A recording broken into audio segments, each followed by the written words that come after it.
you so much for stopping by here on the last weekend of Pride 2024. Wanted to send it out with something exciting, something to celebrate with my fellow bi and pan creators.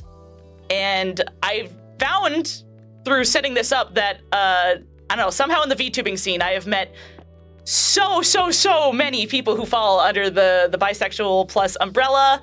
I feel very excited to have met so many peers like this, and I wanted to get to know some of them better and maybe talk about some issues together, especially because this year, if you've been on Twitter anyway and TikTok, it's been kind of a rough Pride month for us. We've been kind of going through it. Yeah. Smile so big and round. Yeah, it's been tough. There's been a lot of stuff that maybe is gonna make people who are bi and pan feel very isolated.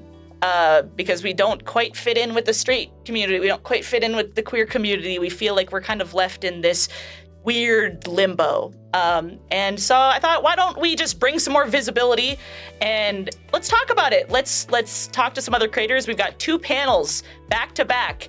Tonight, I've got it's Femme Friday, everybody. Welcome to Femme Friday. Tonight, the focus will be on relationships and identity from femme perspectives. I've got a panel full of folks with that side of things. We're going to talk, especially because all of us are in long-term relationships. And so we're going to talk about, retaining your identity through that. Then tomorrow, Saturday, the boys are back in town. We're gonna do stigma and experiences from mask perspectives. So please come back tomorrow for part 2, so we can have a full weekend here of celebration and getting to know some other folks in this community. But you guys have waited long enough. So thank you, everybody, for your patience again. I'd like to introduce you to our panelists tonight. If each one of you, I don't know, maybe like starting top left, want to just kick it off with, who you are, maybe, and like why you choose to label yourself the way you do, and maybe even like a brief journey of, maybe like how you found yourself with that label. Why you chose what you did. So Boo, why don't you kick us off? I'm Boo the Rat, witch VTuber extraordinaire from Stinky Hollow.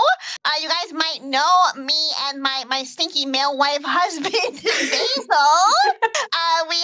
We have been together cumulatively for nearly half of our entire lives. But throughout that journey, he's also been with me the entire time while I've been realizing who I am, more or less, so to speak. So I identify as a bi, of course, because I have always had this really long-term commitment with Basil, who, of course, identifies as male. And also, I guess I should be transparent. I was raised very Catholic.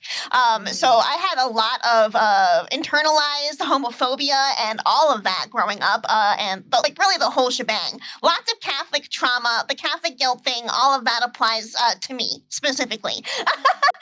So I started to realize, I was not straight, probably in high school, and then later going into college, I was like, this feeling I feel towards women is not something I can ignore.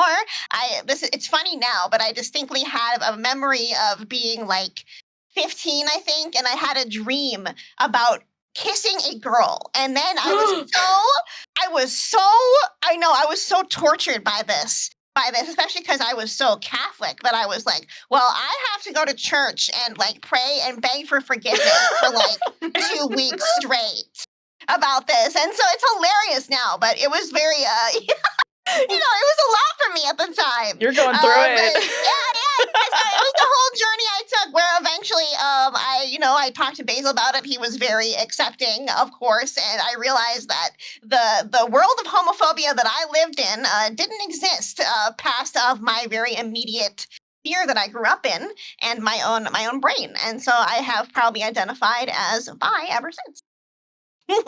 Awesome. Thank you so much for sharing. Yeah, thank you. Thanks for listening. Bug, you're up. Tell us all about it. Hi, everybody. My name is Big Nose Bug. I'm a theme park mascot VTuber. Hello. I'm a little nervous, but You're doing great. You're great. Yeah. Let's go, Bug. I have been with my husband Mott, who's on my streams. I've been with him for 11 years, so kind of like Boo, just a very long time. I am. I never want to say my age. I'm over 29, but I feel like I am exploring my sexuality more, and I feel like a little later in my life. But I have figured out that I feel like I identify as bi because I am attracted to femme people, women. And just like Boo, I was raised very Catholic. So, a lot of similarities. This is going to be a common theme across the board. Let's go. I feel like my awakening was probably I watched this movie called Dude, Where's My Car? Which has not aged.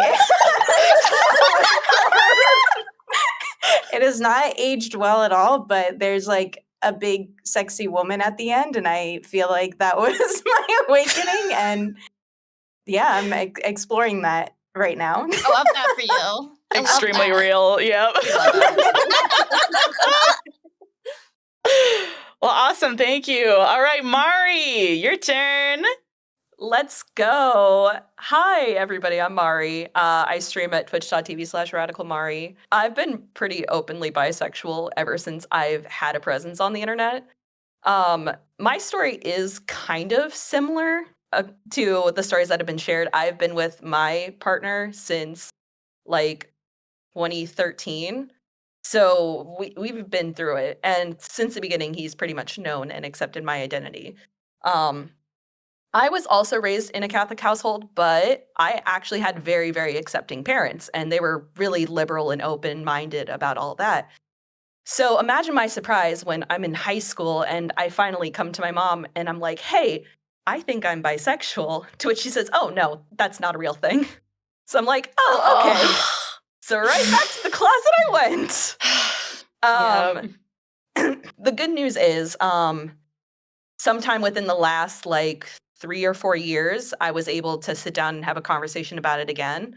And this time she was a lot more open to it. So I am just very grateful from the start that I had, family that was accepting, that allowed me to explore that identity from the beginning.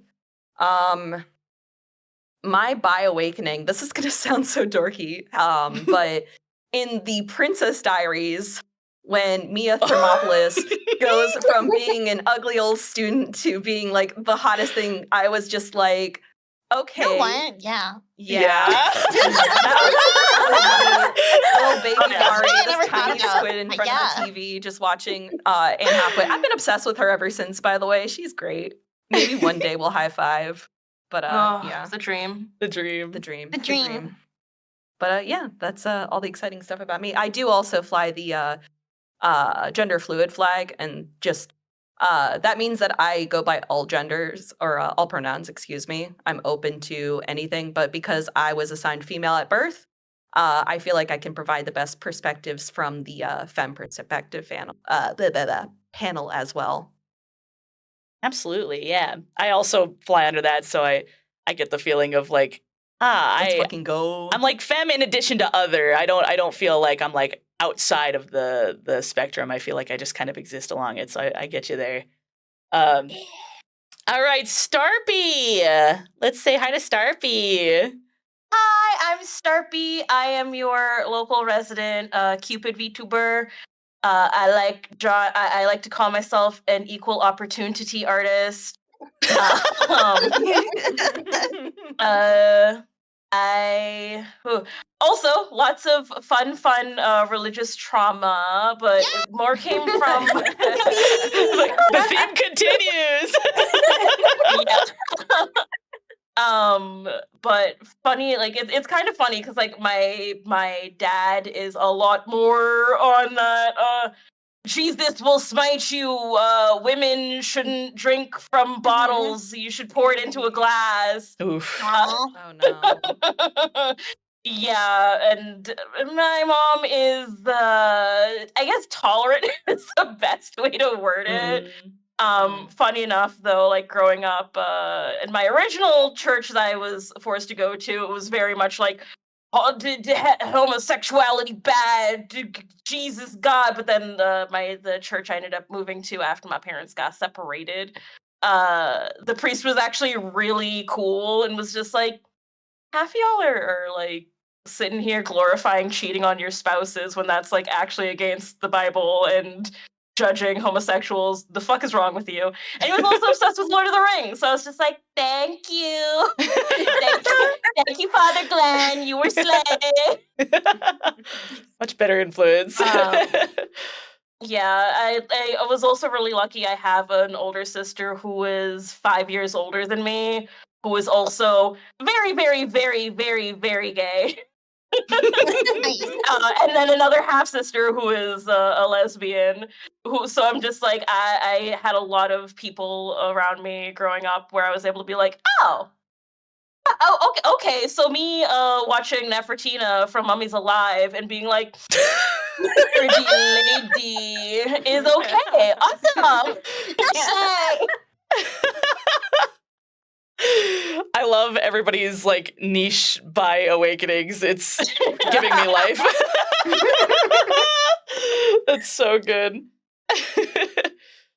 All right. Julie, would you like to say hi? Hi, I'm Julie. I identify as pan primarily, and I use she, they pronouns. I don't have a lot of strong commitment to like any particular gender on either side of the fence here. And not to break the trend, I was also raised in a Catholic household. Let's go. I blame Jesus having long, pretty hair. True. You're not supposed to fall in love with him. The Come on. blueprint. For my awakening, probably a little less found something niche and was more like I was pretty apathetic a lot to dating, aside from the fact that it was high school. And one year when I had actually quite a few friends coming out as bi is kind of when I even learned that bisexuality existed. And before I had never really considered it. And then, of course, the following year is when I had my first crush on a girl. So that struck home, and I was like, oh, maybe I'm that thing too. Awesome. Well, I appreciate everybody coming on today. You all need to give a huge round of applause for everyone putting up with my insane planning system of waiting till like the week before to get it all nailed down. Hey, it worked for us. It did. Yeah, claps for the guests, please. If you do !collab, please be sure to give all these wonderful creators a follow. And go check them out. Clappy. So you know, I'm sensing a lot of themes for sure. A lot of similarities in the journeys here, which is really incredible. I think also, you know, like everyone being in like long-term relationships. I wanted to kind of just throw this out there. I'm not gonna put anybody on the spotlight, but if anyone wants to speak on it, like, you know, being in a long-term relationship, did you ever face kind of like invalidation from folks on your identity because they assumed because you're already in a relationship? Yeah. Yes. Yeah. Yeah. I have a small story to share if it's Sure. good. Yeah.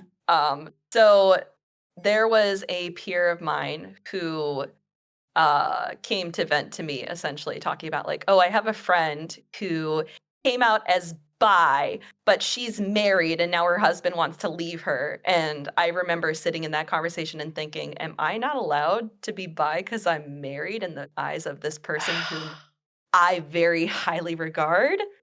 That's so you hard know, to hear. it was hard, but it was also a place of ignorance. So I was able to sit down and say, like, hey, this is the harmful stereotype that's here. This is the stuff that I've gone through, and I'm sure everybody has their own individual experiences.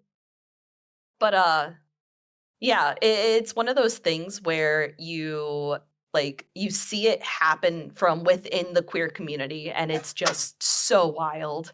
Yeah, I have a bit of a fun, unique experience because I feel bad because I forgot to mention I am married. I got married to Banchata, Yeah! who's Rigger Recently! and Mari's. In December we got married, so I can now live in the States and we can be together forever. Congrats! We've been together for 5 years now, but 5.5 technically. And when I first started dating Buncha, she identified as masc at the time.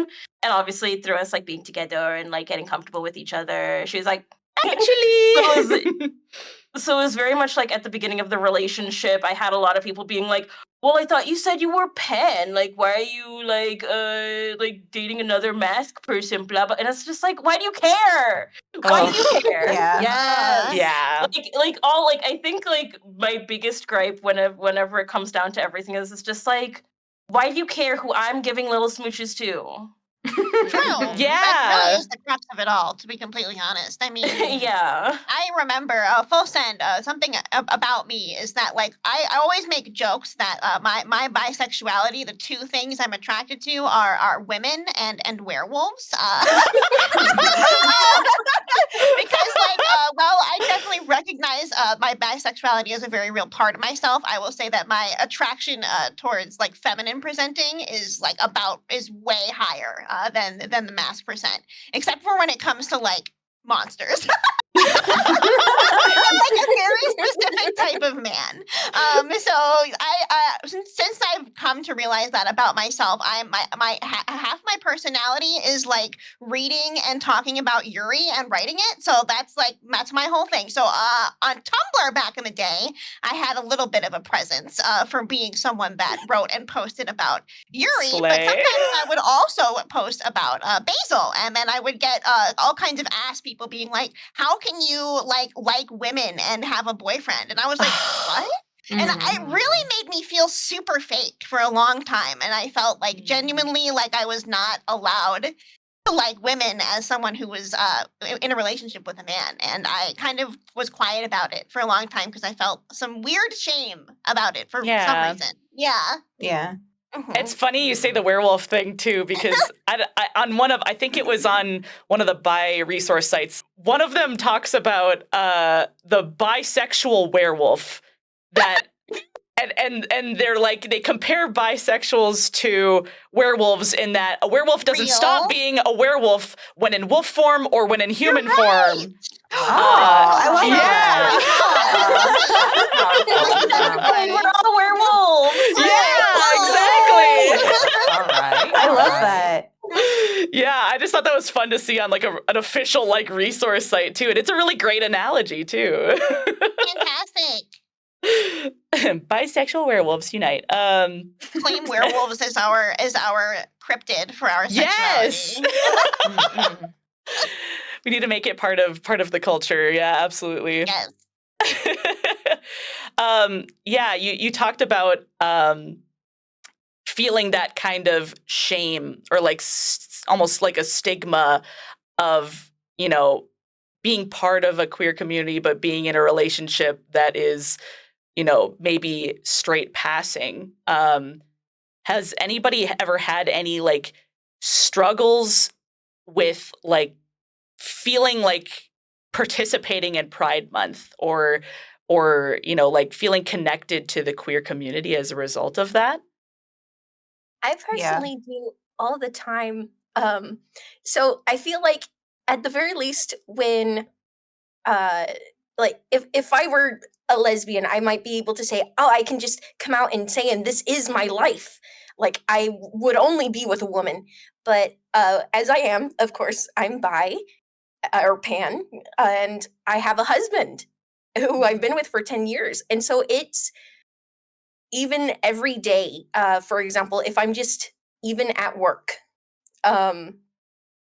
where I work in, I work for the government in a very male-centric and very Republican I'm so sorry. leaning environment that's a little rough. And so what it ends up meaning for me is that I'm just quiet about it.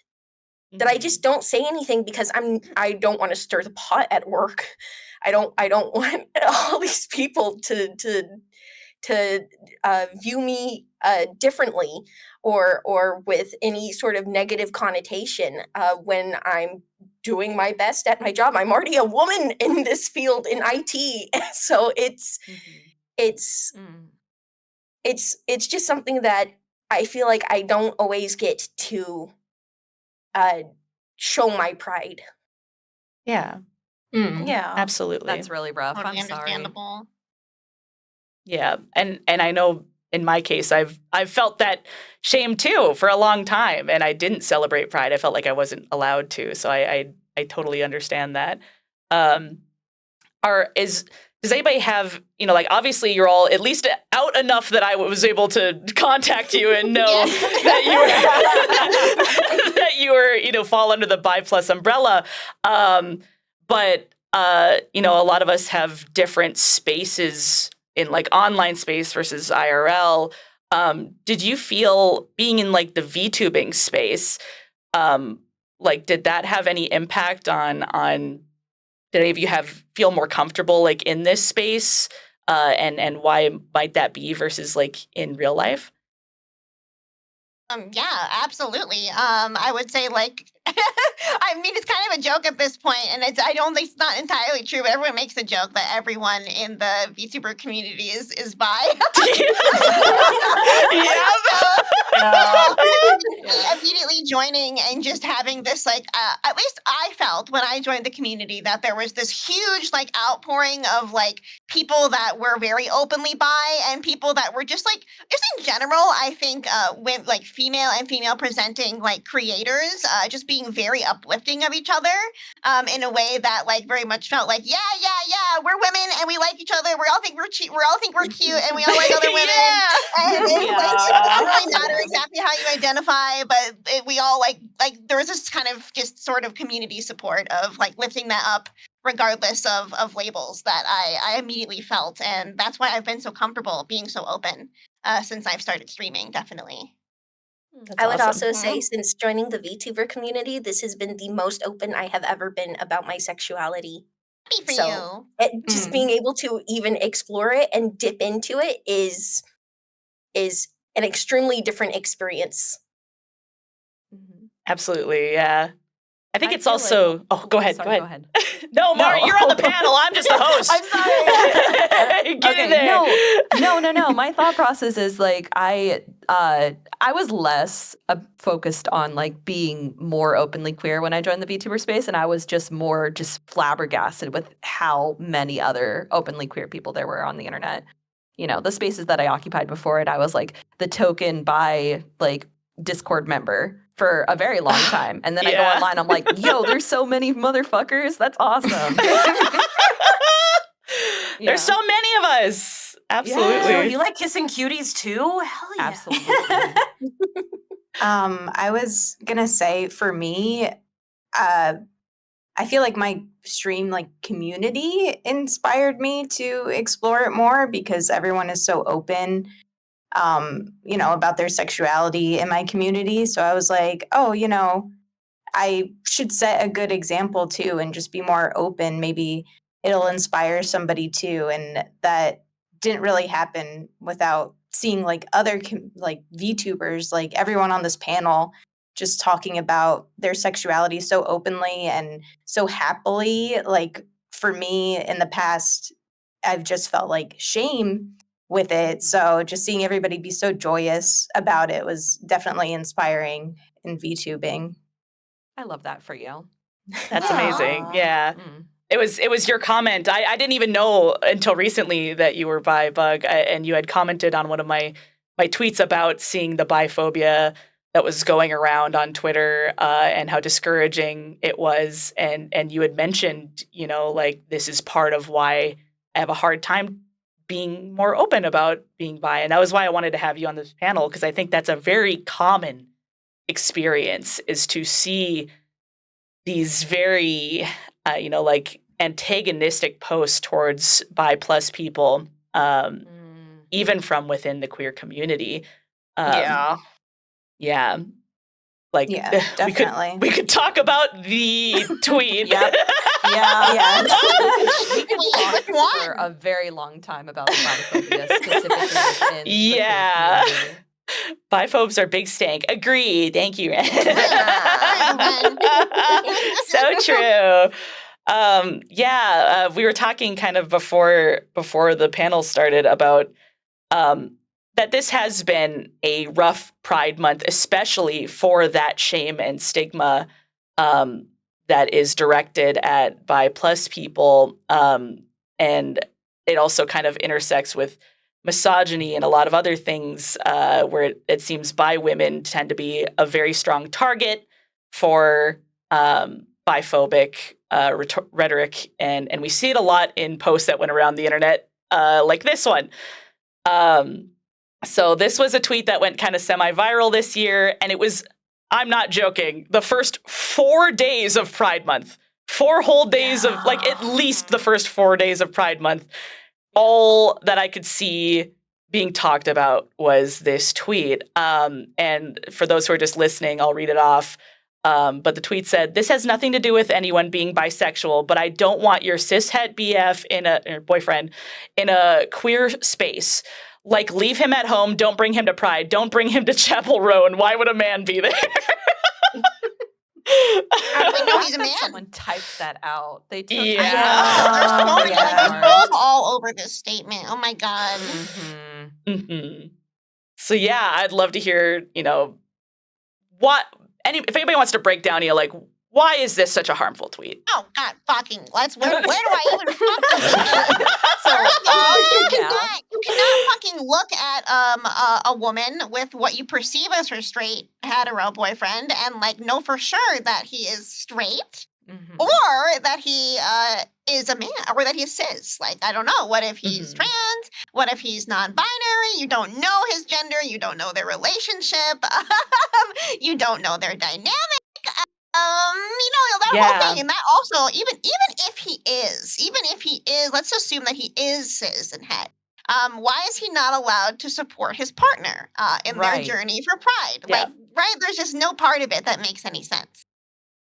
Yeah, it's so confusing to me, like, altogether, because it's just like, on one hand, it's very much like, oh well, like, we shouldn't assume people's identities, we shouldn't assume this, and then people love, as soon as they see something that they presume to be a cishet man, they're like, burn the witch. Very sad. I'd Yeah. also say, as an autistic person, if I don't have my emotional support husband to go with me, I don't know if I can make No, it. that's the thing. Absolutely. Yeah. The part, I agree with everything that's been said so far, but the one thing that I want to add is that it also like deletes the identity of what it means to be bi. Like, Yes, it's totally. not fair to anybody when someone's like, oh yes, a bi person, that's a woman, you know, every single time. There are, you know, there are men who are non-binary. You'll see plenty of them tomorrow, and or non-binary that are bisexual, but there are non-binary identities as well. And this is just reinforcing the stereotype that, like, oh yes, all bi women are married to men, which is just absolutely atrocious. And Aha! I ruin your statistics, weird. yeah, let's fucking go. Let's fucking go. Yeah, and it also ignores like the dating history of people. Like, for example, I might be in a relationship with a man, but I have dated women before, so it's not like you don't know what anyone has gone through or why they identify the way they do now. Identities are fluid; they can change. Just that whole thing. Absolutely. Mhm. Yeah. And even if you are in a cis presenting relationship, you've only ever dated men, that doesn't mean you're not bi. Yeah. That's, Absolutely. Yeah. Bisexual werewolf. yeah, exactly. Like, I guess my biggest takeaway on this specific like conversation of tailing off of what Boo is talking about is that you could have never married or dated a single like same gendered person and you can still identify as bi. You may not even have those sexual encounters and you can still be bi. That's the whole point. Yeah. Like, Yeah. that's where I get fired up. Excuse me, I'll take a step back. No, this is the space to be Yeah. fired up. This is what it's for. There's definitely is like a sort of feeling, I would say, that before I ever had any experience dating the same gender, I definitely felt that like I wasn't real or that I wasn't like allowed to really identify as a bi woman unless I had that experience, and that I shouldn't have had to feel that way, and no one should. Personally, Absolutely. I think that's important. Agreed. Yeah. Mm-hmm. Yes. Yeah. It definitely contributes to that feeling of shame that makes us feel afraid to celebrate Pride. And that's the thing that it hurts me so much to see posts like this, is worrying how many people who are still questioning or are still maybe not super confident in their identity see things like this and think, I am not allowed to go to Pride. I am not welcome there. Yeah, it's tough to see. Yeah. And then the other thing too, I saw a lot of people pointing out about this online is that it seems like nobody ever brings up the cishet dads, the cishet allies of other people. It seems it's specifically a lot of, vitriol aimed at bisexual people specifically and our choice to be connected to folks that aren't necessarily in the queer community. Our relationships may have folks that aren't on their own queer, but we are still queer relationships. Yeah. I have the wildest statistic for you. Did you know that 50% of the Earth's population is male? What? Did you know that it's just maybe today it's changed? One perspective that I think we're kind of missing is that everybody that's here, they've been in long-term relationships with their partners. Yep. And maybe it's changed over time, but way back in the day when we got into relationships with our partners, it was still a budding concept. It's just something that you didn't see very often, and maybe now it's changed, and I'm looking forward to that stigma changing with it. But yeah, if you're wondering why bi people are marrying men or bi women are marrying men, it's just because they click and it's easy to. That you're able to build that relationship. I definitely agree that it's easy. It's the societal norm, even that's been forced down our throats for the majority of our lives. Yeah. And I was just looking at I saw another tweet that I think kind of explained it or said it in a way that I felt was true to me as well. It's like, I can't tell when a woman is flirting with me because women are always nice. What am I supposed to do?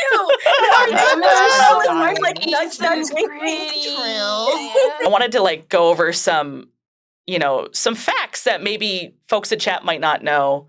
One, if you're seeing bi and pan people here, I wanted to clarify bisexual plus is an umbrella term, the B in LGBT, and pan falls under that. So does omnisexual, a few other. It's basically, it's not attraction to men or women, as a lot of people assume. It is one or more genders, as opposed to monosexuality. And I think that's maybe where some of that vitriol is coming from, is this pressure towards monosexuality. Do you all ever feel that like pressure, like you've been told you've picked a side? No, I've been in the streaming space for a hot minute, and I remember interacting with, before I was a VTuber, people who had queer identities. I remember pretty distinctly one streamer that I was super close with. And, I said to their face, like, oh, yeah, I'm bi. I was openly bi, whatever. And then my husband is like in the background of the stream walking by, and they're like, oh, is that your roommate? I'm like, no, that's my husband. And then I'm blacklisted immediately. And I was like, how the fuck Oh did my that god. happen? Oh Wow. my I'm so sorry. gosh. It's From terrible. within the fucking yeah. I was just That's sitting there like, awful. it's fine. It's in the past. And to be honest, more specifically and importantly, it just kind of was a rude awakening that that's just kind of what you're going to have to expect. Yeah. You do one of two things. Either you dwell on it or you move on and you find better people within the community, which is what I Yes. feel Yeah. like Yes. Moon's Mhm. entire goal is doing, and uplifting those voices, which I'm all for. It's like, even been from my perspective, from people who are oftentimes well-meaning. I know, especially because once I started embracing my bisexuality, and I really love women, and I love talking about how much I love women. It even became a point where some of my friends would be like, like, why are you sure you're okay in your relationship? Because it just seems like you love women like so much. Like, aren't you like hurting yourself by being in this relationship? And I'm like, Oh yeah. Yeah. Mhm. and I suddenly start to feel shame for how much like love I express for women. But I'm like, well, am I doing too much now? I'm making people uncomfortable because I'm in a relationship with a man. God. So yeah, just that whole thing. Can't believe your whole relationship is compromised because you love women. That's so Yeah. sad. Can we I get cannot 5 be minutes happy in subs my for Moon, relationship. please? This is so Sure must sad. suck having Basil, who also loves women. I know, we live so crazy I how bet much we you two just love must have- women together. You two have nothing to talk about. No, Yeah. we totally don't have the same taste or anything. Yeah, I think that's a big part of what makes the relationships, even when you're in a quote unquote straight passing relationship, you still feel it's still very different dynamic from what would be like a typical straight relationship. It is still a queer relationship for that Yes. reason, I think. Like, I think our relationships that we're in, that might be with men, aren't necessarily like, they're not like stereotypically like cis het or cis normative, I guess, as I Yeah. would say, or like heteronormative even at all. I feel like a lot of relationships that bi people get into have very like non-gender conforming approaches to the relationship, which is, I feel, how me and Basil are personally. But I don't know. Mhm. Yeah, Basil the male wife. Yeah, Basil the male wife, and I'm the alpha. So yeah, we're doing we're changing gender roles. We're doing so much. We are the future. This is the woke future. Yes. Oh my gosh. Yeah, it's interesting because like I think all of these kind of ideas, these preconceptions of like what we are in a relationship can sometimes lead to some negative bisexual stereotypes. Yes. That we will kind of always have this grass is greener on the other side. Like there's a lot of insecurity that can come in relationships, and sometimes people are even turned away from relationships because of their bisexuality. So like how do you like communicate with your partners, and did you ever face any of those insecurities at any point in your relationship? Did you ever have to have those kind of conversations about like what coming out as bi, what effect that has on your relationship, or maybe just anything that you can give as advice for folks that are maybe wondering how they could have these conversations with their partners? I am very fortunate in that I turned to Steezen and told him, oh, just by the way, in case you didn't know, I'm bi.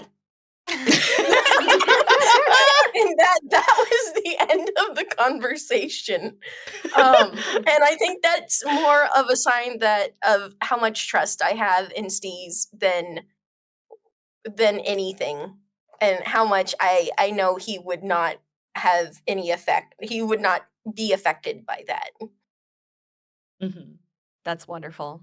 I guess the perspective that I can add is that from the beginning of my dating journey with Freddie, I told him straight up hey, I'm bi, I knew this.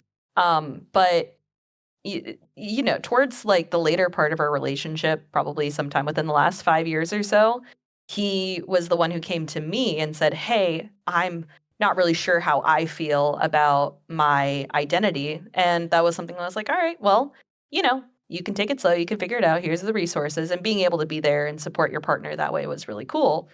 I remember distinctly him saying something along the lines of, well, I don't know if I'm allowed to be because I've never dated, I've never dated a man. And to which I'm like, well, first of all, you are allowed to be.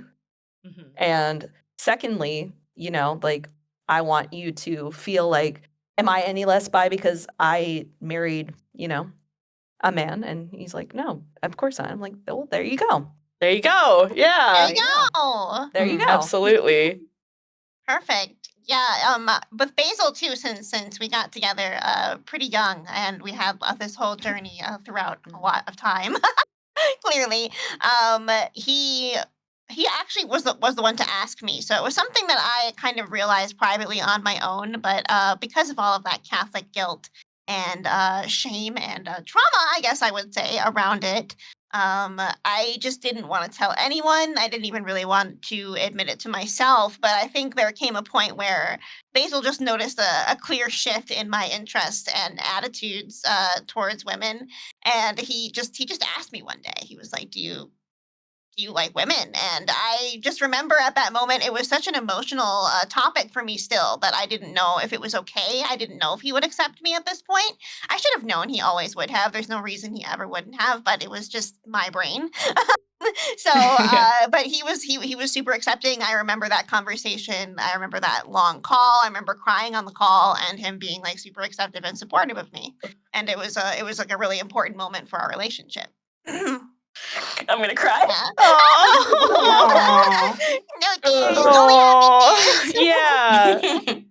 I think that's so important that you can show that it can be a moment of bonding rather than a moment. I think we all fear that it might tear apart a relationship when in fact it can often bring us closer. Absolutely. And that's definitely what it did.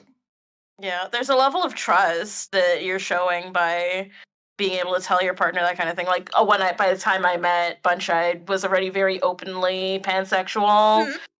So we never really had that conversation, but obviously with us finding our own gender identities and all of that, we've had similar conversations where it's just I hope this doesn't change anything, but and then it doesn't because we love each other.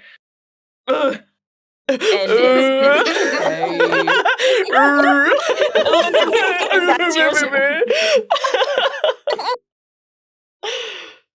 No, I think it's all really important to have these conversations too, not only with our partners, but to talk about these conversations, because I'm seeing a lot of people in chat that are relating very heavily. So I just wanted to point some things out, a lot of this shame that we all felt and this feeling of I'm not allowed to be queer, I'm not allowed to participate, I'm invalid because I'm already in a relationship, whatever, there's some statistics that show that these feelings of shame and stigma around our identities are so prevalent, and we all feel these. So despite the fact that it can make you feel really alone, it's actually what can kind of connect us together. If you look at the stats, bisexuals comprise 62%, and depending on the different surveys, whatever survey they do, it's always over 50% of the LGBTQI community. We are quite literally the majority, and yet we often are so underrepresented that we feel very not seen. Bi erasure is a thing. And in fact, 77% of gay men and 71% of lesbians choose to come out, compared to only 28% of the bi plus population. Oh, wow. Mm. That checks Um, out, though. Yeah, exactly. So Mhm. these feelings are very universal. they're we are not alone in feeling these feelings, and I hope that we can feel this connection to each other, and the visibility can help uplift each other a little bit. Let's see. Another topic I wanted to bring up was, we talked a little bit about like being out online and feeling very safe online, but a lot of times, in real life, it's not as safe of a space. Is anybody comfortable sharing, if you are out, maybe what that experience coming out to like your family, or, like maybe others in your spaces, friends, that kind of thing. Or if you aren't out, maybe sharing what's kind of holding you back or why you've made that choice, or if anything like that, any feelings on coming out and stuff like that in A your recent real life story about space. this. It's Go not for a it. good one. Oh no. Oh Scarpy knows it. no. I Ugh. was recently outed by my parents in a public setting when we were simply going out to eat with them to see them after I hadn't seen them in a while. Can you Oh please no. say where? Because I No. feel like the location is so funny. Oh, it was at Buffalo Wild Wings. Oh my god. No. Because of VTubing. Oh no. Yeah, because I've recently been fortunate enough to become a partner recently. I've recently been fortunate enough to start doing streaming as my job, which has been really cool. But as a Congrats. result, that Nice. leads, I'm sure those of you who are also streamers here that do it a lot and make an income from it also have to deal with kind of navigating how you talk to your closest family members and friends about what you do for a living, kind of thing. And so in the case of transparency, I have kind of kept it under wraps what I've done with my parents for a while, but they just ask so many questions and they're so curious. I decided to extend my goodwill with them to show them. No, I've never had a fantastic relationship with my parents. I want to be like fully transparent about that. They've always been super like not understanding of me, even to the point where like they've been super judgmental of my relationship with Basil because they think Basil is like too gay of a man, just his personality. Oh my god. Yeah, it's a whole thing. Even But very so pressing. yeah, I decided to one day tell them, I'm doing this when I debuted. It was because my debut was such a big production. We put so much work into it. I showed my parents just a little bit. I'm like, this is like, who I am, but fully transparent. I don't really feel comfortable with you watching my streams because I present as someone that I don't present around you for a reason, because it's all of these things that, you don't like or accept.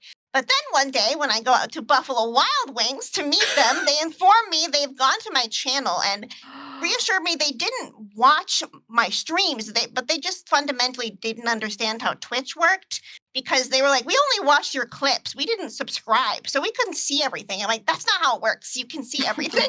Oh You can just no. see everything. So they had seen one of my top clips at the time, which I think was just me like having a reaction to like Peach in the new game. I was like, she's so cute, I want to kiss her, blah blah blah blah. And so then they were just they like accosted me about the amount I swear on stream specifically. They're like, do you have to swear that much? And then they're like, so is the whole lesbian thing like a joke or something? Like just in public. And I'm like, okay. Oh. Yeah. Slay. Oh, that's so hard. Yeah, they were not accepting. It did not go well. So Hmm. that was my story. Not the Mine is- B-dubs outing. I Oh. know, right? It's so fucking bad. Oh, God. Mine is similar to booze. Really? Oh, really? No. I'm so sorry.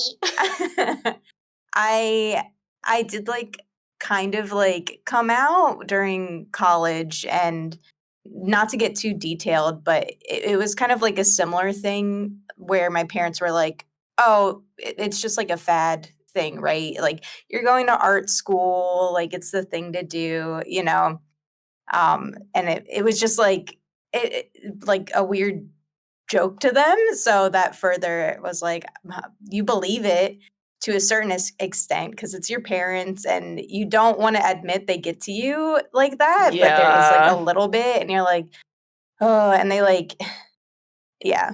But it was similar to that. So I've never like approached it after that. You know, I married my husband and it never really came up again. I don't know. They know about my streams and I do talk about being gay on my streams and I don't know if they're aware. It's similar. I don't know if they know how to work Twitch. So that's good.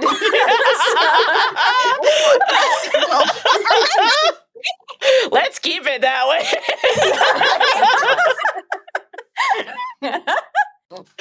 So for me, I kind of went like I lived with my mother basically up until I moved because for those of you who don't know, I was born and raised in the Bahamas.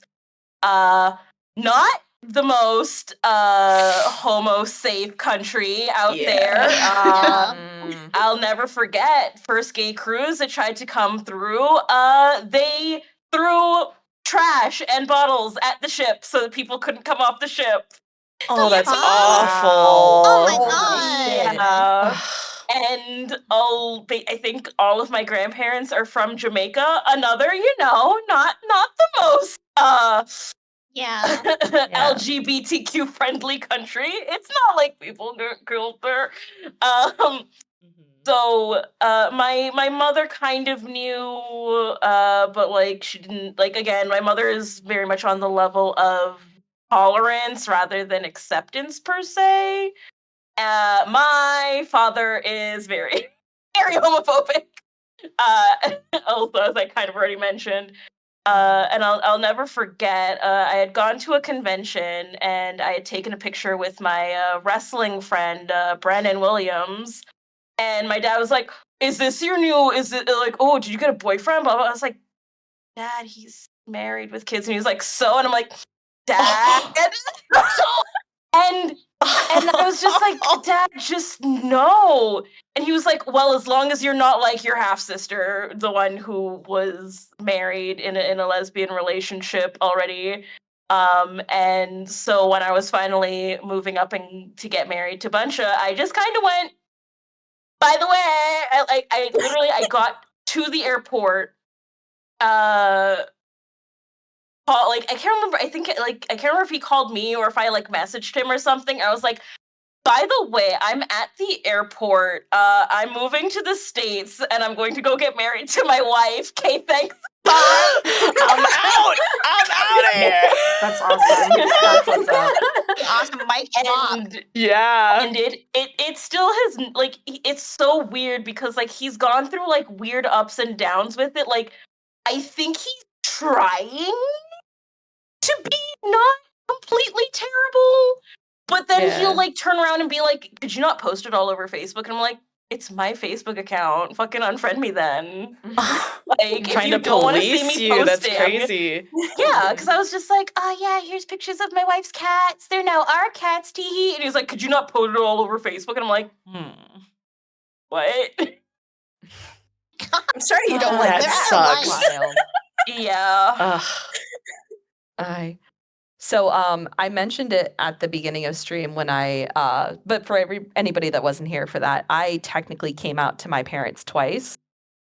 Once when I was in high school and my mom said, "Oh, being bi is not a real thing." To which I just shoved that into the back of the mind and did not worry about it. And then more recently. So I think that the thing that I kind of want to share is obviously having trust in a person is important, who you do come out to, because you can't really like know how they're going to react, but you can kind of get a good gauge on it depending on the relationship you have with them.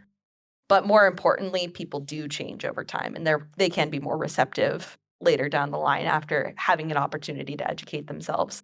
So if you're in the audience and you're sitting and thinking like, I don't know if I should come out or not, my takeaway is there's nothing wrong with having an opportunity to come out more than once. If you're worried about doing it correctly, there's really no true correct way to do it. Just do what feels good in your heart and just rip off that Band-Aid. Yeah, absolutely. And even if you're not out, you are still just as valid. And you don't ever have to come out if you don't ever feel comfortable. 100%. Mhm, mhm. It's all about your comfort and safety, honestly. Yes. So I had an interesting way of coming out to at least one of my parents. So with my mom, I think it was just, I had seen her grow from being someone who was really way more Catholic than she is now and has separated herself from the church and has grown a lot as a person as like throughout my life. And while she's had her ups and downs, she has become a lot more accepting, especially as the times change and stuff. So I was able to basically just tell her one day that I was bi, and it wasn't a big deal. My dad, on the other hand, is a lot more conservative. I'm seeing a common theme again. Yeah. We're bonding. Wow. It's crazy how And much we have in common. It's always the cis So- fucking men. They never So- prove us wrong. Yep. I'm having an argument with him one day, and it's on gay marriage, and he was like, no, marriage is between a man and a woman, and they can have a civil union or whatever. And I was trying to explain to him, it was like, fuck you, Dad, that's not right. So with my autistic sense of justice, I throw in his face, well, goddamn, I'm bi. If something were to happen to Steezen and I were to fall in love with a woman, would you tell me that I was not allowed to call myself to say that I was married to this person that I loved? Would you tell me that? And that's how I came out to him. By spitting in his Wow. face with it. Scorched earth. Scorched. Yeah. And I have to say, I still love my dad. He's my dad. Yeah. But at the same time, he has the wrong idea about some things. Normally, he's pretty quiet about it. But yeah, there are times where I just up and challenge him on some of those beliefs, and that was one of the that was the ammo I decided to use. I decided to wield it like a weapon. I love that. Love that for you. Honestly, yes, I do. Fuck yeah. I think sometimes when you confront people when they're used to othering and having this assumption that, these are people very far and not connected to them, sometimes, it can be scary and dangerous too, because sometimes coming out to people like that can result in, getting cut off, getting kicked out, always play it safe, folks, make sure that, coming out is important, but it's not as important as your safety. But I hope that everyone can at least someday experience that feeling of maybe changing hearts and minds of people who used to not have that positive outlook. I think our next topic is going to be talking about maybe bi-visibility and lack of representation. I know, Starpy, you were wanting to maybe kick that off. Yeah. So I just as another over 29er. We'll keep Are it we nice and vague. Let's go. I feel like, especially like any media that did have like any kind of queer representation, especially like in the 90s and early 2000s, it was either like, okay, yeah, like you might have like some homosexuality shown, but I feel like it was almost always, if there was a character who was bisexual, they were always promiscuous. I feel like it was all or nothing, and like I feel like that's all just, especially in media, it feels like bisexuality is used as like we can just have this person just cause problems and try to sleep with everybody. Right. Yep. Wow, that's so true. You know, I'm actually, now that you say that, I'm not a person who watches like a lot of like like modern like TV shows or sitcoms or anything like that, but I'm actually struggling to think of a lot of like I can think of strictly like gay or lesbian characters, and like even trans characters, but I'm struggling to think of bi characters now. Yep. Ooh. Okay, so I got Yeah. somewhere with this one. Yeah. Who here remembers Legend of Korra? Yep. And the main Yes. protagonist Oh, not yeah. only being like Korrasami, as my hell. beloved. Yeah. yes, exactly. But okay, sorry, I'm getting excited about this. But more We love to see it. specifically, do we remember in the Tumblr days when Korrasami became canon and everybody forgot about the fact that she dated Mako? Yes. Absolutely, yes, everybody's like, yes, my yes. lesbian queen. No, Yeah. no, she's Yes. bi. Queen. Yeah. Mhm. Yeah. How dare you? First of all, You're The so right, bi-erasure in actually. fandoms, That's yeah. That is like the bi character that I think of when I think of like a bi representation. Yes. You're Yeah. totally, I can't believe I forgot about that. Wow. Everyone has a great point. Corey even has the bi bob. So true. Mhm. Yeah, Luz from the Owl House is probably one of the only ones I can think yeah. of that was explicitly bi, wore bi flag colors. Like that was really refreshing to That was see. really cool. And then didn't Disney? Yeah, I can't talk. Didn't Disney cancel it? Yep. Yes. Yeah. This Yeah. just in, Disney hates gay people. What a surprise. Oh, who could have seen that coming? Mm. Unfortunate. Yeah. Yeah. Yeah. I'm like trying to think through like masculine presenting bi characters as well, and it makes me sad because the only things that I can think of is like shows like Has Been Hotel or Yeah. what's the other one? Hell of a boss. Yeah. Yeah, I'm gonna be very straightforward when I say I did not watch or enjoy either show to Yeah. I its didn't fullest either. extent. Yeah. But the Yeah. fact that I'm sitting here saying like, oh yeah, there's probably bi people there in a show that I do not personally enjoy, it makes me a little sad. So Right. Yeah. Totally. I enjoy it, Yeah. but it's got a lot of problematic stuff in it, so I can Yeah. critique it, you know. It's like Yes. kind of a bummer that we have to reach to that because, like, it's very meant to be. It's meant to be that in your face kind of like, it's like slapstick, but like Mhm. rude show.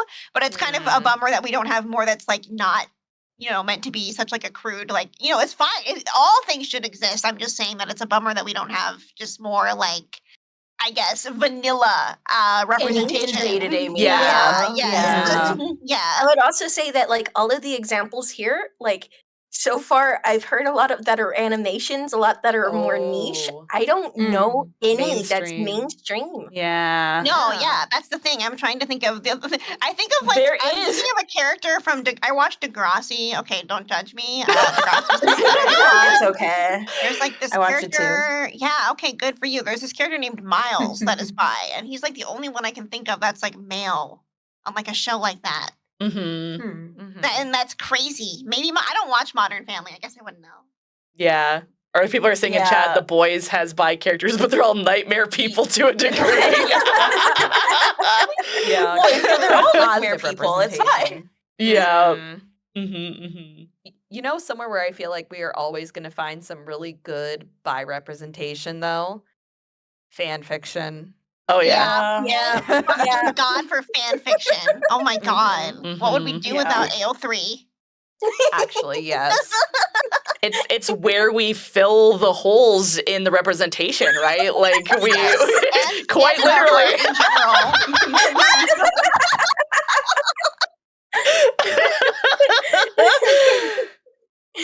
Like it's also like, where oh, we go can't to find read it, make about hole yourself. filling. Sorry. Yeah, hole filling, hole filling Okay, tag. all right, go home. 0 out of 10. Someone had to say it, okay? I'm surprised it took us this long to get I there. know. All right. We were so strong. We were so Right. professional. Listen, that was the Yeah. first half. All right, we are now in the feral half. The first half was Yeah. very professional. It's time to get real, get feral, become the disaster Time to buys talk we were meant about to be. Also, like I'm outing myself as being one of these people. But no. I'm having a These but I people. think that there were canonically bi people in Homestuck. Oh no! Mari, I'm looking at you. Hold on. Without disclosing my identity or affiliation, the answer is yes. Stares at you. You've all been stares at exposed. you. You've all been I'd rather not go any further if we can help it. That's all we need to say. I'm like, yep, I thought of another one. Let's go. I have visibly aged about 4 or 5 years, thanks, Starby. Blink if you need help. Blink, blink, blink. I'm blinking a lot right now. I blink harder. Oh my gosh. Yeah. Oh, gosh. It's I think theater too. There's some good representation, I think, in theater. In cabaret has been trending recently with Yeah, it has. with the Eddie Redmayne as the MC. Previously, like the probably the most famous iteration of cabaret was with the 93 version, where that's a play with several bisexual characters in it, and despite being very, I don't know, like it's very much about like a nightclub, and it is very charged and stuff, but I think it is still pretty respectful representation, which was very refreshing. I watched that in college when my college put it on, and that was, I think, very nice to see male sexual representation there, bisexual representation there. Yeah, that's great. Well, this is more of like a joking passing thing, but I do think Beetlejuice in the musical is implied to be. Oh yeah. Mhm. Also, Bob Belcher. Almost forgot about that. Oh, Yes! yeah. Spy icon Bob Belcher! King. Rocky Horror, yeah. Yeah, Oh, that's true, true. I yeah. roll with that. Mhm. Yeah. I think just by and large, That- Rocky Horror. Me, It's the I'm gonna start using that tag. By By and and large. large. It is the quintessential queer experience. It is. So literally Yeah. every Yeah. identity in existence should feel a connection to it, or Mhm. else or else.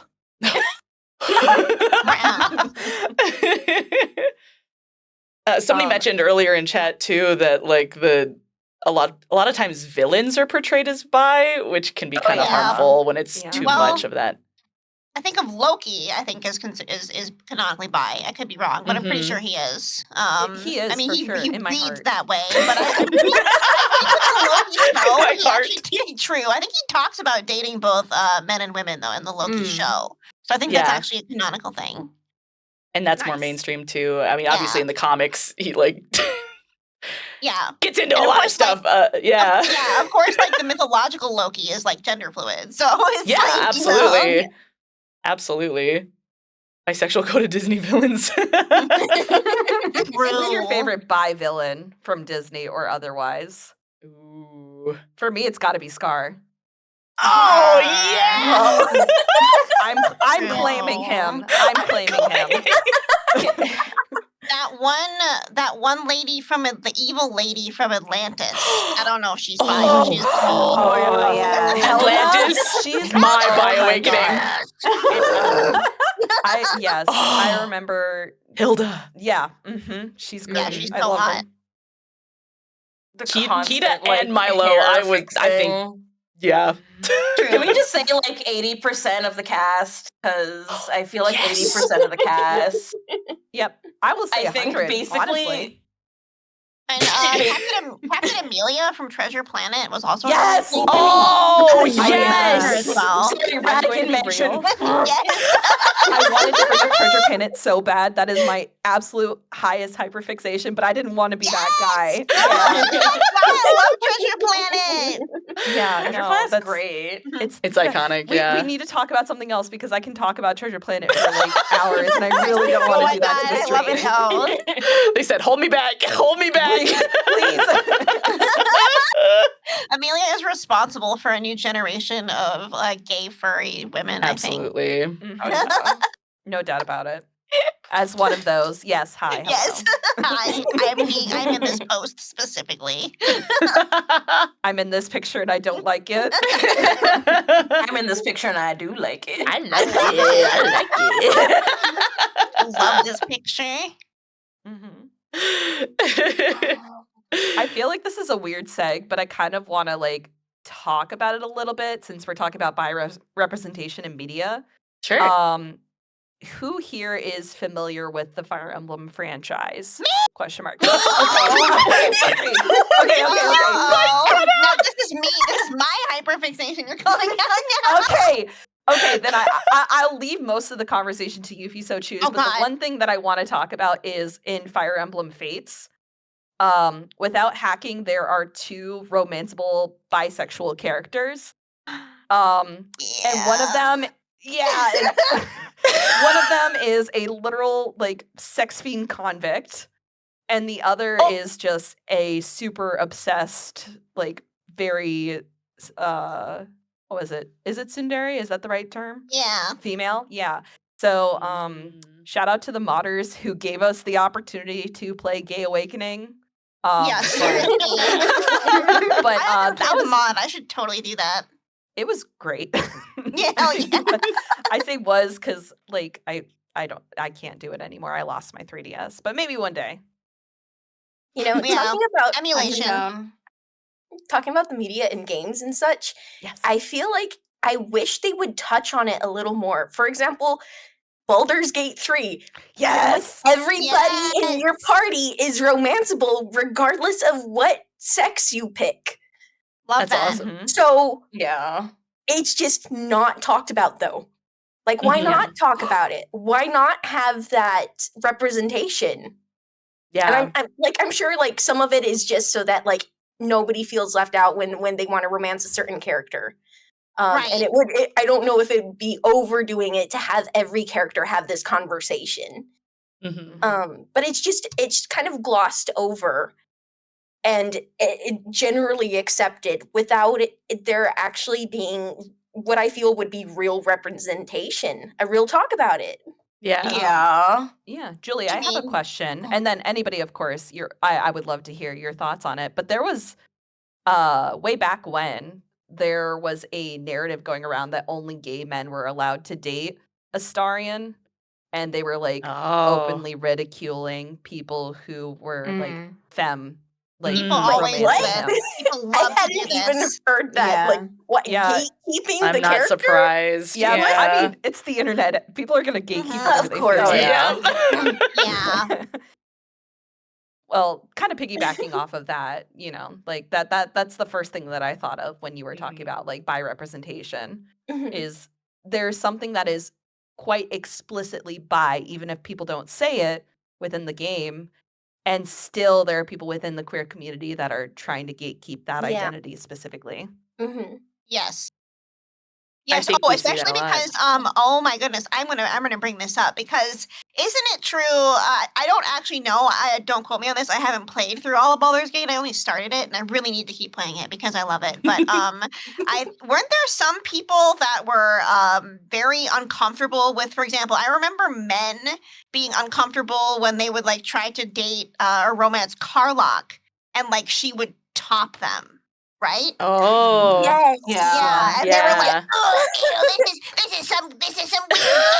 I'm like, "Well, Oh no, my it's God. not gay, it's Fellas, just is it weird." gay to have sex with a woman?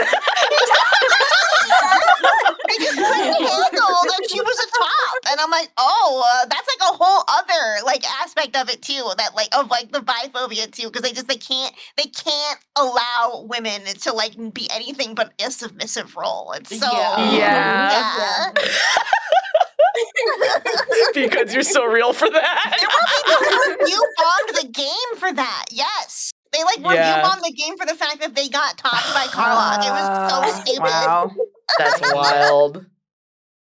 If People are it's so good, weird. I saw a really great question in chat. Is if it's good, I really Yeah, really no, I love think to we're kind of in ask the it. more open segment where we can, hang out with chat and each other. I just want to make one little stupid joke comment. So in talks of like games and allow like characters being bi and blah blah blah. Dragon Age Inquisition, I refuse to romance any character. I was like, no. And like, if it was like, oh, you can only date them if you're a certain race, I was like, nope, out, just kicks them out. like, oh, I won't. Yeah, I was just like, no. Oh wow, I've Fair never enough. played. I rode that bull at least 4 times. What? Let's go!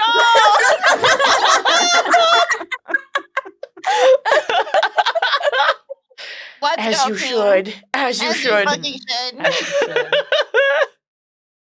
But that's it. Going back to the Fire Emblem thing just briefly, but like Yes. that's also like because like sorry, I just had a couple other things I wanted to say about it because like with Fates there was that, and it was also the fact that the 2 bi characters you could date, if I remember correctly, were also like they were like the second generation, so like they were like the children of the main cast of characters, Only right? one of them was the One of children. them the other was. one was like I think it was the one one that of the I base dated. characters. But like it was like the bottom of the barrel. I think it was it's Shara.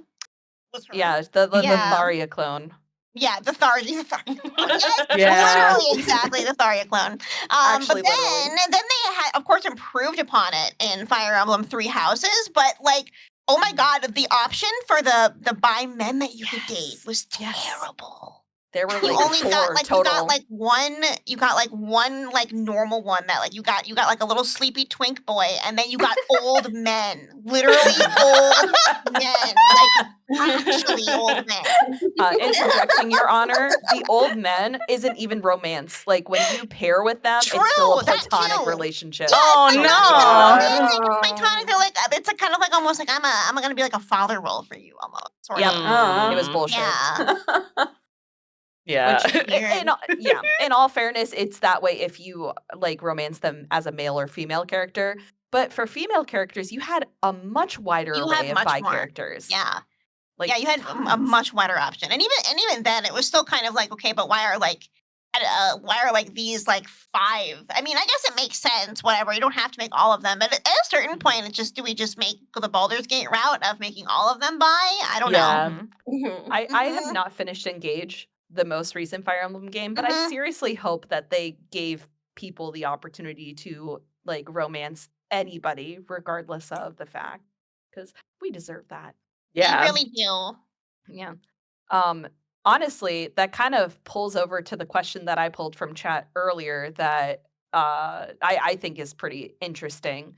And that one is, how does everybody feel about characters being player sexual? Do you think it's lazy Mm. approach to romance in games or no? The And game.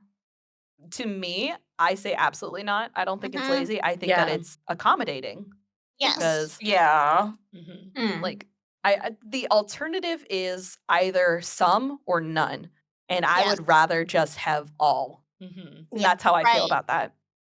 Yeah. I agree. I think unless it's a game, like a specific type of like visual novel or narrative driven game in which like that character is like specific sexuality is important to their Yes. story and their Mhm. narrative, then otherwise I would agree that if it's just like if you're just going for a game where you're giving characters a bunch of romanceable options, then yeah, I think the player sexual thing is usually the best option.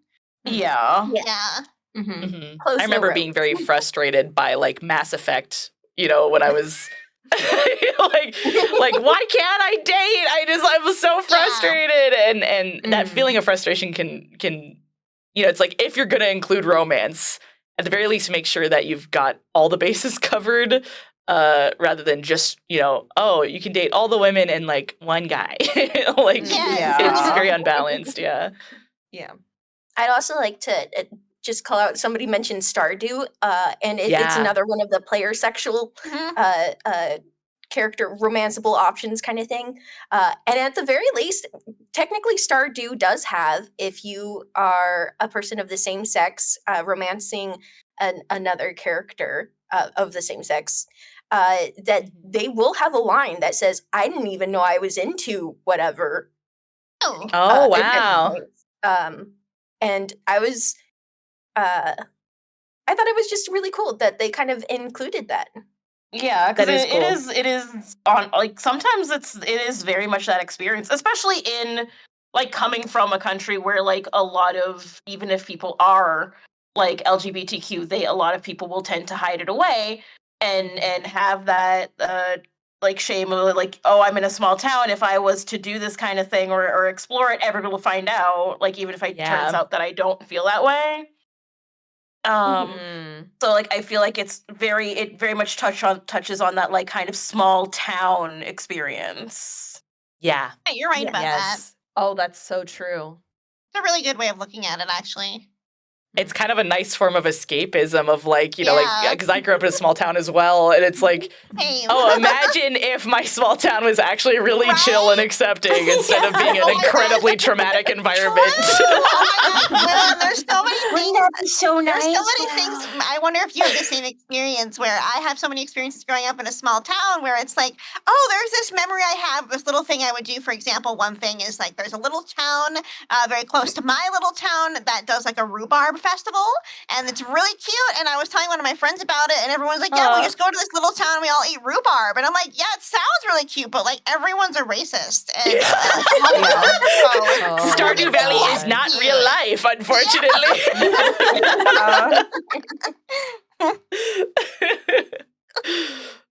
Oh, that's so real. I was gonna ask, yeah, has anybody in this panel ever participated in like real life like pride events, like going to the parades, going to the events, stuff like that? I have. Yeah, Yeah. for sure. Mhm. Yeah, I want to. yeah, I still haven't Well, I either. get nervous Yeah. around Yeah. crowds. Yeah. I went grew up- to Go on. Toronto Pride. It was a lot. We ended up the crowd was too much, so we were lucky, and our Airbnb was like on the road that the Pride thing was at. So we just like sat on our balcony and watched the parade from like a couple of stories up, and Bunch got a sunburn. Sounds great. Poor thing. Mhm. I marched in the LA Pride a few years back.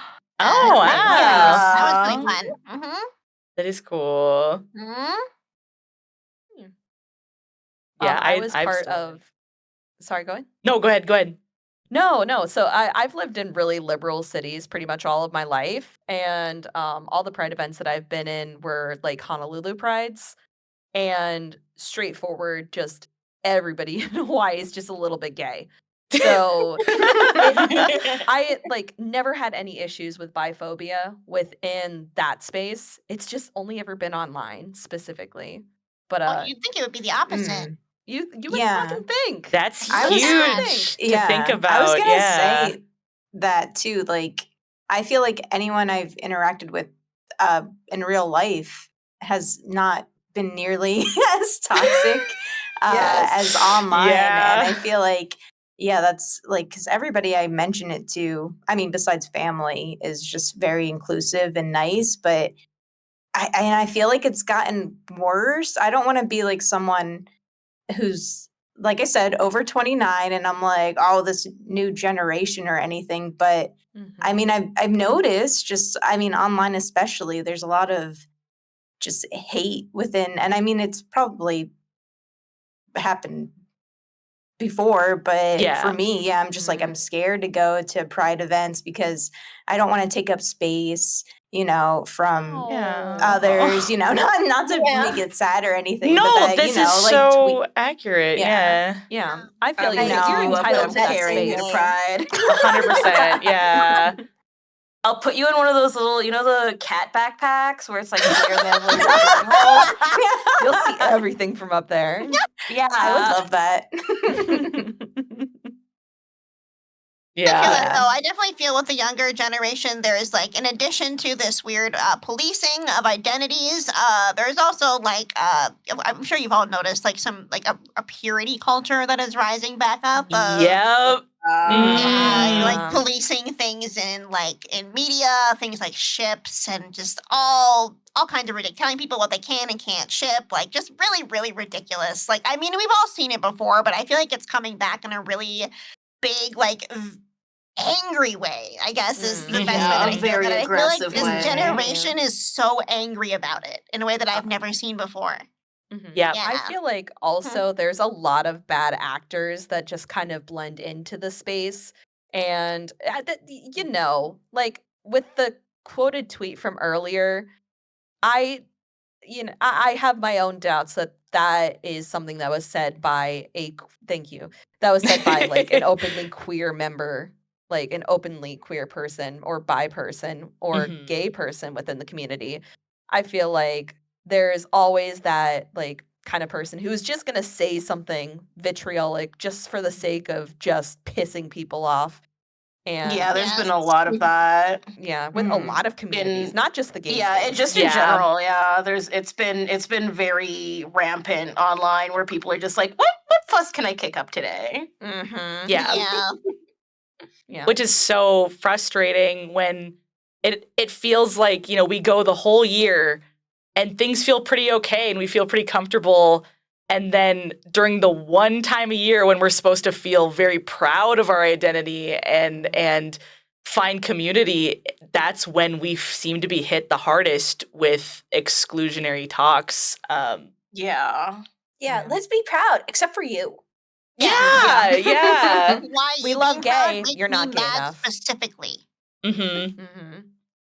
Absolutely. And I love, Bug, that you talked about that, how it's that kind of thinking that makes us afraid to go to Pride and take up space. I think that phrase, Yes. take up space, 'cause is so huge. That's huge for me too. Feeling like that you're that you're somehow threatening somebody else's existence just by being there, by daring to identify as bi. That's so gross. You shouldn't have to feel that way. Exactly. Yeah. I agree I with feel that. like that's how my husband feels too, because just like me, he's, exploring things, and we talk and we're like, oh, maybe we are both bi. We're kind of figuring it out. But I know for him, just based on that tweet, he sees that too and he's like, well, I don't want to go and make someone uncomfortable, So it's just, you don't want to ruin someone else's pride, but they're ruining yours. Yeah. Yeah. I feel like it's tough for for him, him too. He is just like a normie dude, so he's just like, I don't want to, I don't know, make anyone feel afraid or anything by me being there. So it's just like a weird spot to be in. Yeah. And that's so unfortunate too, because it's like, maybe Mott would feel more comfortable exploring if able to go without shame to Pride. It's like this self-fulfilling prophecy of they want us to take up less space, and so we shrink ourselves. Yeah. And it prevents us from kind of, exploring more. and being able to discover ourselves. Like you pulled up, we have these statistics that you were sharing with us about bisexuality, about bi people who identify as bi, and I really have to wonder, like, whenever I see those statistics, I'm like, what would that number be like though if everyone was actually honest? Because we know that not everyone is being honest for surveys like that, right? Exactly. There's so many people that would maybe identify as bi that maybe are just closing themselves off from even considering it because of the way that the community treats it. Yeah. Mm-hmm. I have some statistics that kind of tie in with that as well. So a lot of that stigma and kind of the isolation from straight community, from queer community, that feeling of being left out of all spaces. It's like, if we obviously don't fit in straight spaces. We're too queer for straight spaces, but then we're told we're not queer enough. And then it's like, where do you want us to exist? Where do you want us to go? I just want us to go away. Yeah, exactly. And that's, why bi-erasure could be such a problem. And I think that we internalize all this shame, and the statistics show that it actually has a massive effect on mental health of bi plus people. So, we look at the statistics. The American Journal of Public Health showed that both bi plus men and women suffer from mood disorders and anxiety at higher rates than gays, lesbians, and heterosexuals. So essentially, compared to your monosexual counterpart, you are more likely to suffer from mood disorders and anxiety. We are also more likely to have higher rates of poverty and substance abuse than gays, lesbians, and heterosexuals, according to the invisible majority. We also have seen that bi plus men and women are statistically more likely to experience sexual violence than their monosexual counterparts, from the National Intimate Partner and Sexual Violence Survey. So we obviously have issues that are hurting us. And these are reasons why we need community more than ever. We need to find solace in queer community, and why it's so harmful for us to be excluded, especially when you look at, when it comes to support for bi plus people, less than 1% of LGBTQ plus funding from grants goes to bisexual people, despite the fact that we are at higher risk for all of these things. Yeah, and also just being in the majority as well. Yeah, we're 62% of the community, but we shrink ourselves so much because we're afraid to take up space, but we clearly need to be taking up that space because it's hurting us not to. Yeah. Sorry to bum everyone out. Bummer section. Womp womp.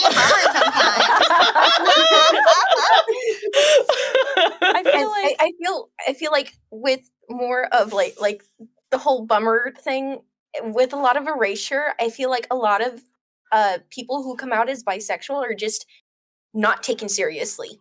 Yeah.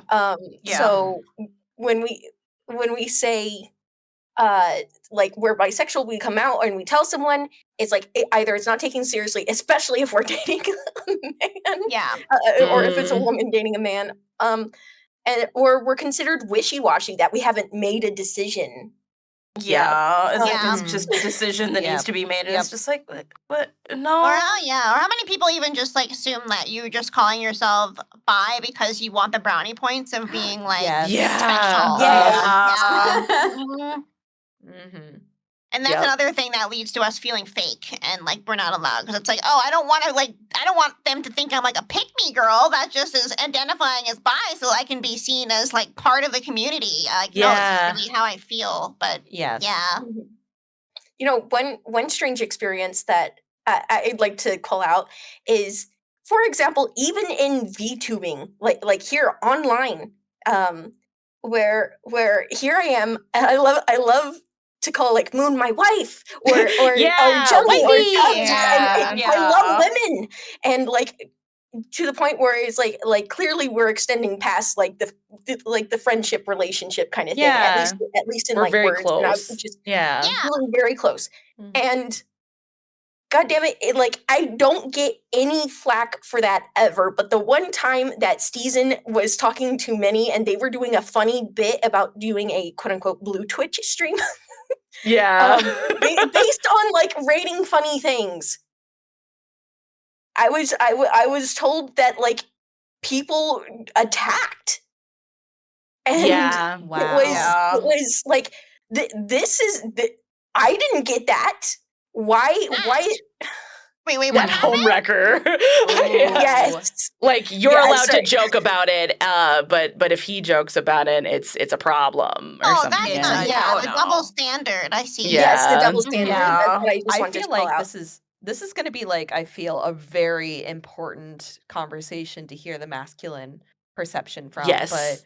And I definitely don't want to like go too far into it because I feel like that's not our place to really talk about it. But yeah, there's definitely a double standard for being bisexual woman versus a bisexual man. That's 100%. It's why I wanted to split the into two separate so that we could kind of like narrow in and talk about like topics that are really relevant to us and go deep in it. Because, I feel like there's always this perception that bi women are going to date men, and bi men and they're actually straight, and bi men are going to date men and they're actually gay. Yes. That's so true. It's like it's always about men. Everybody must be attracted to men. You're attracted to men and you're lying, clearly. That's actually like And- the and- same narrative that my mom used when I came out to her the first time. Oh wow. Was she was like, well, with if you're wow, sorry, I'm getting a little bit lost in my words. It's Oh, okay. it's okay. You're good. But the way that she is explaining it is, if you're if you're attracted to both genders, you're not actually attracted to both genders. You're just attracted to men. And if Oh you're my yeah, that was like the exact narrative that she was using. Yeah. And it's just one of those things. And my brother came out as bisexual as well, not to out him, but that is exactly what happened. And thankfully, she was able to have a more tactful conversation about it. And Yeah. That's good. yes. How wild is it that 75% of that family line, myself and 3 of my siblings, are all like under the bi umbrella? That's great. It's wild. I mean, yeah, we're finding out it's more common than you would think. It's just that so many of us are in hiding. Yes. Yeah. There's also, this is kind of tangential, but it makes me think too. I think about people that grew up like I did, or like people from my parents' generation that are still very much set in their way of thinking and set in this like homophobia that they've never been able to break free of. And I can't help but think about like where I live and think about how many people would maybe be bi if they just were raised differently or lived somewhere else. But we'll never know that about themselves because of how they were raised. I don't know. Just interesting because, like, my parents, of course, are so different from me. And then it's like, okay, well, yeah, obviously they're heterosexual. But at the same time, it's like, what if they had the same experience that I had? Would they feel differently? I don't know. I think about this sort of thing a lot. Yeah. Oh yeah, or same. Mhm. I remember Compet, having Yeah, conversations. wild. Mhm. I remember having conversations with my mom previously, like, and it's one of the reasons why she grew is because I talked to her and we talked through some of these things that she used to have a lot of kind of homophobia, and her experience with what the gay community was previously was that, oh, these families, these homes were wrecked because the person came out as gay. And it's like, think about it, Mom. People were being, killed for this, even much Yeah. more then than they are now. Hopefully we've progressed. So of course they had to go into hiding. Yeah. Of course they had to find a way to Survive. to survive. Yeah. And yeah. Yeah. No, exactly. It's because like if you think the about it- left-handed thing, right? That everyone always brings up. Like Yeah. it will plateau eventually. Like it seems like, everybody's bisexual these days. It's like, or were we all just really scared to come out? Yeah. The same thing with, honestly, even things like mental illness awareness. Like, people being like, everybody's mentally ill now. It's like, well, it's because we're Mhm. finally Like- allowed to talk about it. And there's resources it's like, to help hey, now, finally. Yeah. Yeah. Yeah, it's like, hey, did you think that like obsessively collecting trains and turning your entire basement into a train set was something that like Did you think that was neurotypical people did? Super normal. Super normal. Oh my God, yeah. I love seeing those TikToks. Yeah. Train room. Yeah. You have a train room. I got something to tell you. It's funny you bring up the neurodivergence too, because I actually saw. I don't know. And obviously, no like pressure to disclose if you're not comfortable. But if any of you are neurodivergent, I know at least some of you are. Like I am. I'm ADHD. I'm autistic, ADHD. And I found a study. Which was I was looking up some, just facts and stuff for this stream, which, by the way, if you do ! Bi plus, there's some resources if you're questioning or if you're just wanting to learn more about this and dive deeper into stuff. There's far more than we could ever cover tonight. I recommend you check out those websites. Don't get all your information from Tumblr and TikTok. Go check out actual queer resources. We made that mistake, Please don't fall victim to the discourse. Go learn from your predecessors and history. Yeah. But oh my gosh, I tangented myself out of it. What was I saying? I think we were Oh, you were talking about mental illness. Mental illness, thank you, the okay. intersection between bisexuality and AUHD. Yeah, did I mention I have ADHD? Anyway. No way. That's crazy. I found in the journal Bisexuality a paper about the link between autism and bi plus as an identity, because we often we don't get along with the rules of society. We look at we always ask why, but why? Like when we're told, well, that's just the way it is, we never can accept that. We question everything. They say that we're, bad with authority, but really we just we don't take things at face level. We always want to know the reason why. We always want to dig deeper. And I think sometimes the rules of gender and attraction that are, forced upon us, we suddenly realize that doesn't make any sense.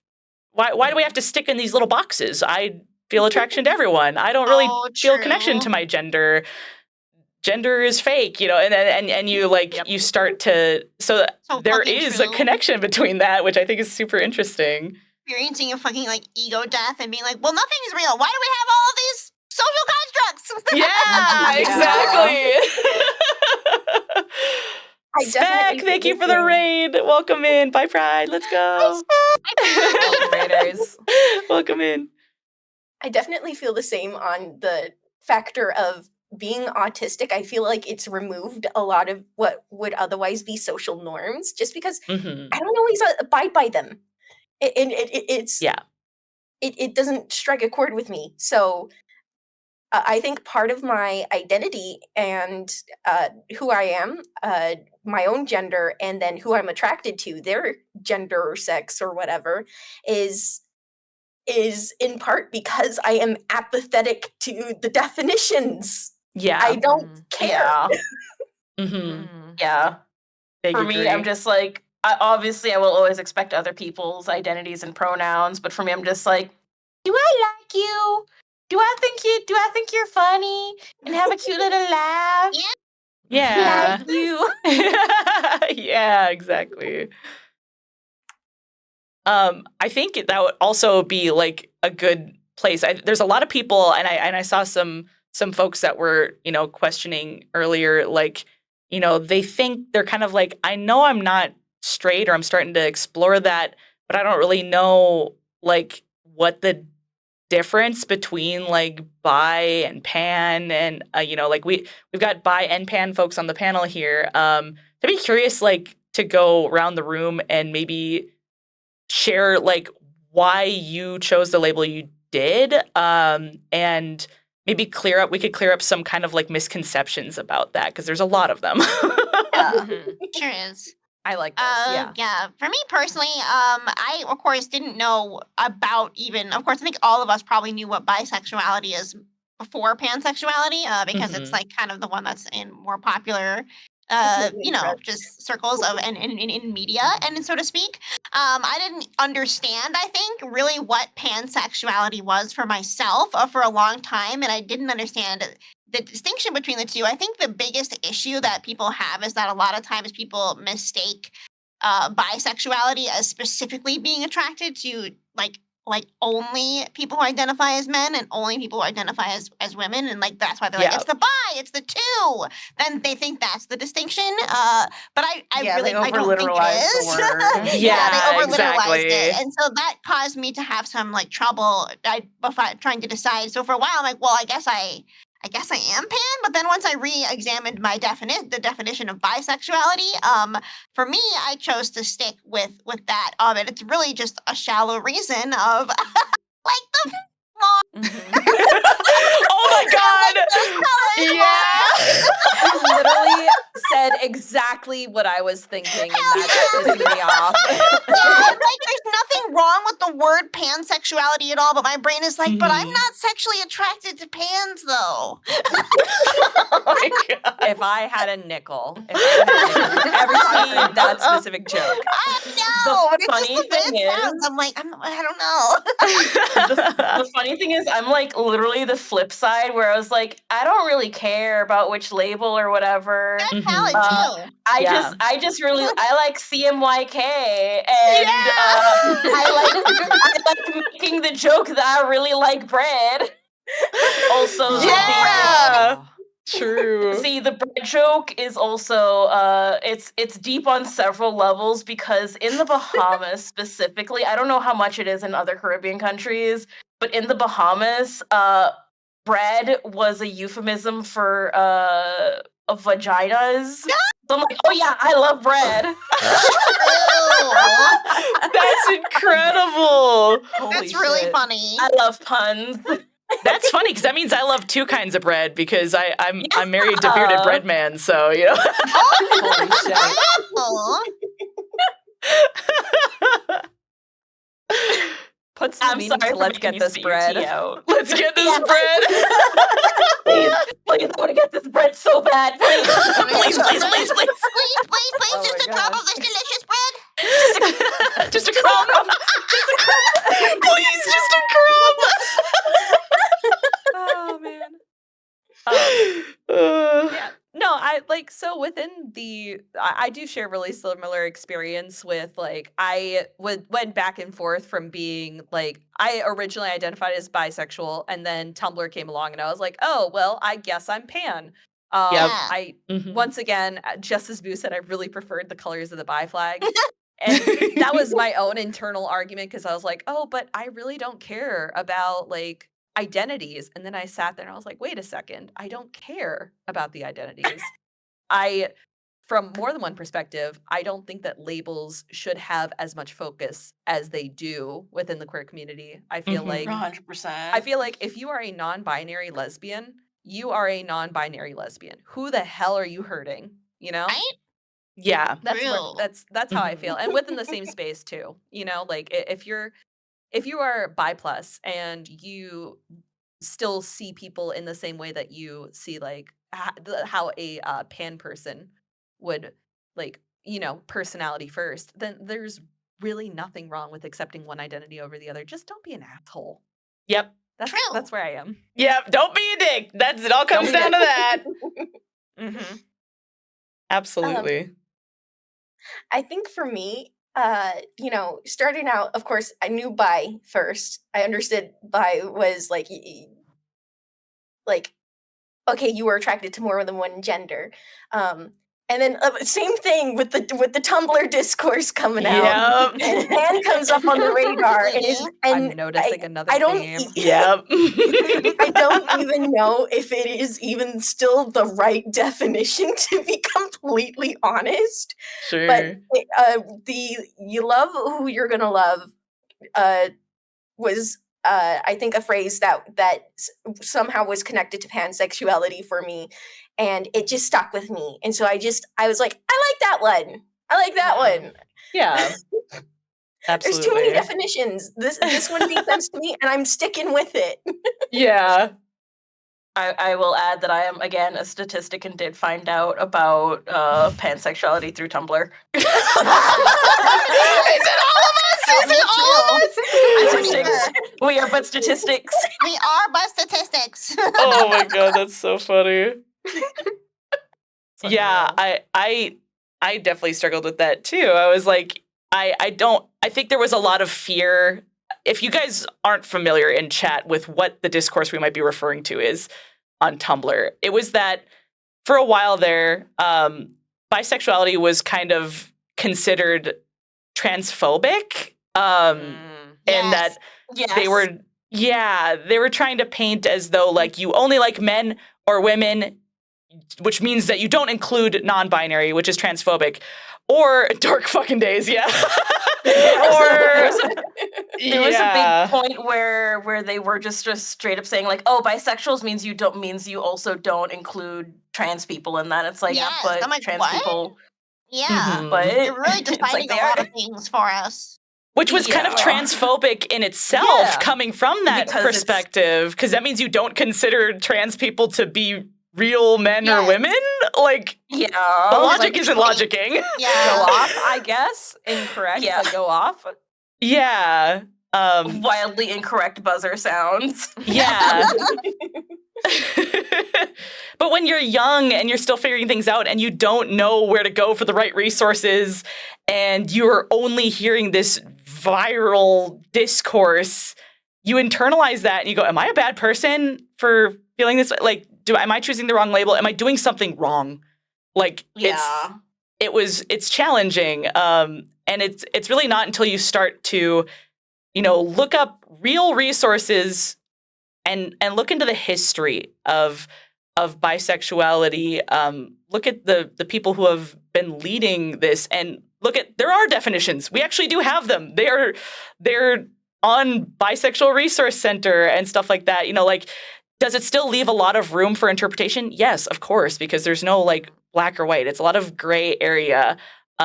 But we really don't ever need to be having this bi versus pan and like, one or the other is transphobic.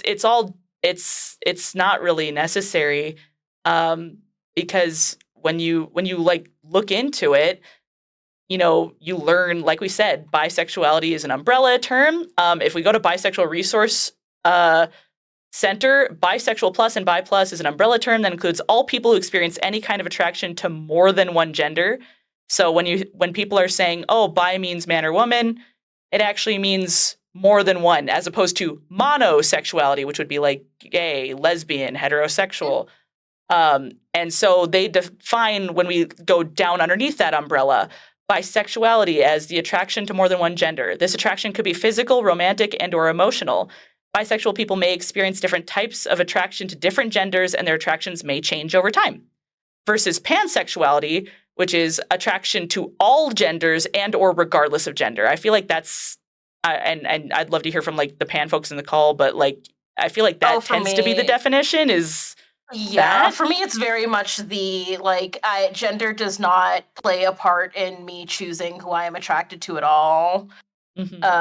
It's just like I like what you look like. I like who you are. I'm also demisexual, so like I'm very much on that level of like. Yeah.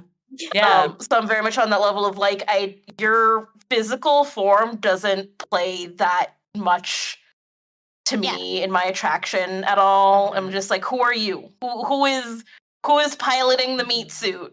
The meat suit doesn't matter. We have silicone attachments for anything else we might need. Yeah. You're so right. 100%. Yeah. Exactly. It's one of those things where there's overlap, and it is very much up to the individual choice. And if anybody ever tells you that you're transphobic for being pan or transphobic for being bi, they are not educated. Point them to those resources. Point them to the Bisexual Resource Center, things like that, and show that is simply not the case. Yes, Yeah. absolutely. And this is a little bit of a tangent, but something that I was talking about this myself on stream yesterday, just because I started thinking about this as I was talking about being on this stream, and something about like flags and sexualities and gender that I feel like is important that I've noticed recently is that all flags and all gender identification, like all of that, is kind of just a symbol that points into a general direction. It's not really a definition that can put anything into a box. For example, I think all of us here that might identify as bi, that might mean very different things for all of us. And like it's like a sliding scale, like we said. For example, I'm really attracted to people who present as feminine, and that might be someone else that's bi might be much more leaning to people who present as masculine, but we're all still bi, right? Yeah. And that doesn't change, like, because like basically that bi flag doesn't say who we are. It's just kind of reflective of part of our experience. Does this make sense? Yeah. No, absolutely. Yeah. For sure. Yeah, Well, and oh, go ahead, Julie. Wow. I was gonna say, going on the difference between like the bi and pan, and like I was saying earlier, where because I think in part because I'm autistic, it is that I kind of reject a lot of the gender norms or I just kind of disregard gender, and I think that's another reason why I lean towards the pan definition. And it's not because I'm like gender. It's more like I'm like, what's the gender? Hi, I like you. Yeah. Gender. Absolutely.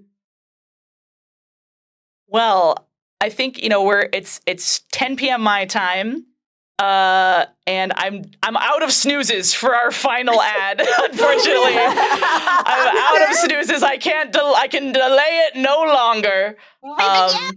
We've been yapping, but I think this Time was flies. really great. If anybody has any final things they wanted to get in, as I find someone to pass the love on to with a raid, feel free to speak up now. I was I just love you gonna guys. say,